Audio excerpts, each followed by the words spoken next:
First time ko makatikim nitong garlic lava. Lava? Basta yan, no? Wow, ang sarap!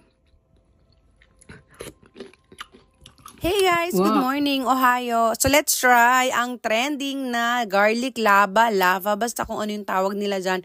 So nakita ko siya sa isang mukbanger sa Kangkok or Chugoku ba yun?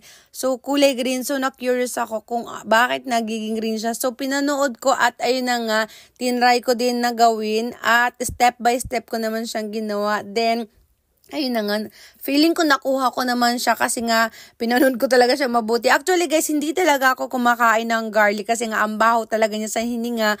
Pero eto, sinubukan ko lang siya kung ano yung magiging result or lasa ng garlic lava na trending na to sa TikTok. So ayan, tinry ko na rin siya at feeling ko okay siya at ayun na nga, titikman na natin siya.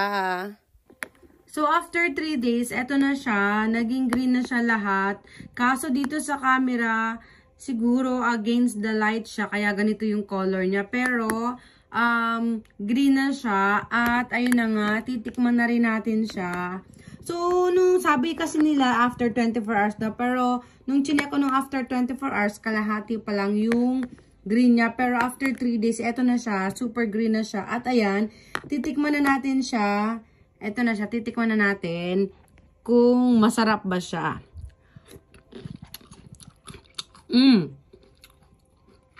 Okay naman siya. Masarap. Wow. First time ko makatikim nitong garlic lava. Lava? Basta yan, no? Wow, ang sarap. Wow.